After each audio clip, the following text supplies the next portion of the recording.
A scrap dealer bought a gold egg at a flea market for around $13,000. He planned to melt it down for the metal. It turned out to be a missing treasure of the Russian Tsars, gone for almost a century, worth an estimated $33 million. 50 of these eggs were made for 2 emperors. 6 of them are still missing. Nobody, anywhere, knows where they are. Could one be sitting in someone's garage right now? In 1885, Tsar Alexander III wanted an Easter gift for his wife unlike anything she owned. He hired a jeweler in St. Petersburg named Peter Karl Fabergé and gave him exactly one instruction: surprise me. Fabergé delivered a plain white enamel egg. Crack it open and a golden yolk sits inside. Crack that open and there's a tiny golden hen. Tucked inside the hen, historians believe, was a miniature replica of the imperial crown, small enough to disappear inside a closed fist. The Empress loved it so much that Tsar made it a tradition. Every Easter, a new egg. Every egg hiding a secret nobody could guess in advance. His son, Nicholas II, kept the tradition going, ordering 2 eggs every year, one for his mother, one for his wife. Over 3 decades, the House of Fabergé delivered 50 of these Easter eggs, each one more absurd than the last. A golden coronation coach small enough to fit in your palm, with wheels that actually turn. An egg that unfolds into a miniature Trans-Siberian railway, complete with a train you can wind up and run across the table. One egg opens to reveal a tiny mechanical swan that paddles and preens on command. Another hides a folding working model of the Winter Palace's own gardens. Fabergé's workshop employed hundreds of craftsmen, and no 2 eggs were ever alike, by the Tsar's own rule.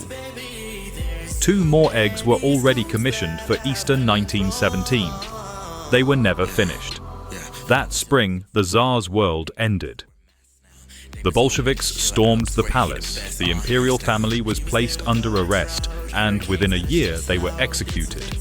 Soviet officials seized the eggs from the Kremlin and locked them away, loot from an empire nobody was supposed to miss. For a decade they sat in storage. Then Stalin needed hard currency. Badly. In the late 1920s, a Soviet trade agency began quietly selling Russia's imperial treasures abroad to raise cash. An American oil man named Armand Hammer bought roughly 10 of the eggs for a fraction of their worth and shipped them west. A London jeweler named Wartsky resold several of them, one collector at a time. Over the following decades, the eggs scattered across the globe, to the Kremlin Armoury, which kept 10 of the originals, to a Russian billionaire who bought 9 of them back in 2004 for around $100 million, just days before they were due at auction, to museums in Richmond, Virginia and Houston, Texas. Piece by piece, almost all of the 50 were tracked down. Almost all of them. If you're the kind of person who checks flea markets for lost treasure, subscribing is a much smaller gamble, and it definitely won't need melting down to be worth something. 6 eggs, every one originally made for the Dowager Empress Maria Feodorovna, simply disappeared. Historians have combed auction ledgers, private letters, old insurance files. For one of them, the hen with the sapphire pendant made in 1886, they have found nothing at all. No sale record, no photograph, not even a sketch. Just one line in an old inventory confirming it once existed. Even the experts can't agree on the exact count. Some specialist catalogues list 7 missing instead of 6, arguing over a couple of ambiguous cases where the paper trail simply runs cold. Nobody is entirely sure.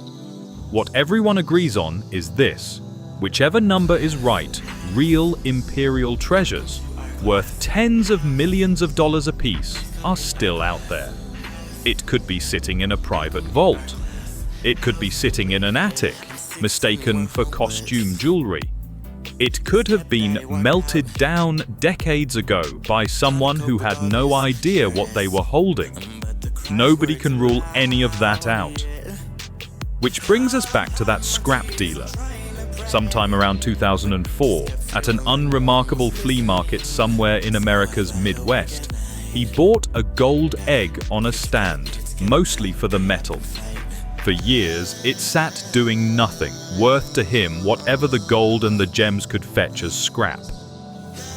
Then, in 2012, he noticed a name engraved on a tiny watch tucked inside the egg. Vacheron Constantin. He searched that name alongside the word egg and found a newspaper article from the year before asking whether a £20 million treasure might be sitting unrecognized on someone's mantelpiece. He contacted the London jeweler quoted in that article. Experts confirmed it. This was the third imperial egg made in 1887, missing since the Revolution. In 2014, it sold to an anonymous private buyer for an estimated $33 million. Auction houses and estates rarely explain how a treasure like this vanishes and resurfaces. The paperwork just says whereabouts unknown for decades and then quietly, without ceremony, gets updated. Once a private buyer takes one of these eggs off the market, there is no requirement to ever show it, photograph it, or even confirm that it still exists. A masterpiece can simply go silent. Just this month, a woman in Liverpool found a delicate enamel piece, possibly linked to Fabergé, hidden in a shoebox in her house. And this past December, a single surviving imperial egg sold at auction for over $30 million, the first time one had come up for sale in more than 20 years. Which means whatever is still missing is worth more today than it has ever been. So somewhere out there, 6 imperial treasures remain unaccounted for. Maybe locked in a private vault nobody will ever open. Maybe sitting in a drawer, mistaken for junk. Maybe already gone, melted down by someone who never knew what they were destroying. So, which do you think it is? Still out there, waiting for someone to Google the right name off a hidden watch, or melted down decades ago and lost for good? Tell me in the comments.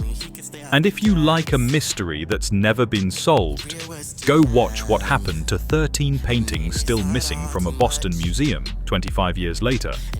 Until next time.